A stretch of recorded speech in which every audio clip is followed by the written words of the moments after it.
ಅಂಗಡಿಗಳಲ್ಲಿ ವ್ಯಾಪಾರಸ್ಥರು ಆನ್ಲೈನ್ ಮೂಲಕ ಪೇಮೆಂಟ್ಗಳನ್ನು ಸ್ವೀಕರಿಸುವವರು ಖಂಡಿತ ಈ ಸ್ಟೋರಿಯನ್ನು ನೋಡಲೇಬೇಕು. ನಿಮಗೊಂದು ಎಚ್ಚರಿಕೆ ಇದು. ಬಿಕಾಸ್ ಅಂಗಡಿಕಾರರನ್ನ ಫೋನ್ ಪೇನಲ್ಲಿ ಕೂಡ ವಂಚನೆ ಮಾಡುವಂತಹ ಇಂಟೆಲಿಜೆಂಟ್ ಬ್ರೈನ್ಗಳು ಈಗ ಕಾಣ ಸಿಗ್ತಾ ಇದೆ.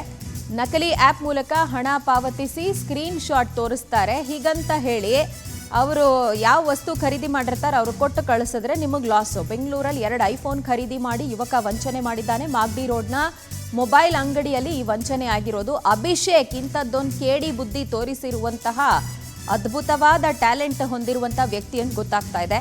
ಹಣ ಬಂದಿದೆ ಅಂತ ಬಿಲ್ ಕೊಟ್ಟು ಅಂಗಡಿ ಮಾಲೀಕ ಕೂಡ ಆತನನ್ನು ಕಳಿಸಿದ್ದಾರೆ. ಬಟ್ ಆಮೇಲೆ ಅಂಗಡಿ ಮಾಲೀಕ ಅಕೌಂಟ್ ಪರಿಶೀಲನೆ ಮಾಡಿದಾಗ ಹಣನೇ ಜಮೆ ಆಗಿಲ್ಲ. ಮಾಗಡಿ ರೋಡ್ ಪೊಲೀಸ್ ಸ್ಟೇಷನ್ನಲ್ಲಿ ಈ ಕುರಿತಂತೆ ದೂರು ದಾಖಲಾಗಿದೆ. ನಕಲಿ ಆ್ಯಪ್ ಡೌನ್ಲೋಡ್ ಮಾಡಿ ಕಿಡಿಗೇಡಿಗಳು ವಂಚನೆಯನ್ನು ಮಾಡ್ತಾರೆ. ಪೇಮೆಂಟ್ ಸಕ್ಸಸ್ ಅಂತ ತೋರಿಸಿದ್ರೂ ಕೂಡ ಹಣ ಅಕೌಂಟಿಗೆ ಬಂದಿರೋದಿಲ್ಲ. ಸೊ ಅಂಗಡಿಕಾರರು 2 ಬಾರಿ ವೆರಿಫೈ ಮಾಡ್ಕೊಳ್ಬೇಕು ಅನ್ನುವಂತಹ ಪರಿಸ್ಥಿತಿ ಈಗ. ನಕಲಿ ಆ್ಯಪ್ನ ಮೂಲಕ ಪೇಮೆಂಟ್ ಆಗಿದೆ ಅಂತ ಹೇಳಿ ಪೇಮೆಂಟ್ ಸಕ್ಸಸ್ಫುಲ್ ಅನ್ನುವಂತಹ ಮೆಸೇಜನ್ನು ತೋರಿಸ್ತಾರೆ. ಬಂತಲ್ಲ ಅಂತ ಹೇಳಿ ಬಿಲ್ ಕೊಟ್ಟು ಆ ಅಂಗಡಿ ಮಾಲೀಕ ಆತನನ್ನು ಕಳಿಸಿದ್ದಾರೆ. ಅದು ತಗೊಂಡಿರೋದು 2 ಐಫೋನು ಅಂತ ಹೇಳಿ ಗೊತ್ತಾಗ್ತಾ ಇದೆ.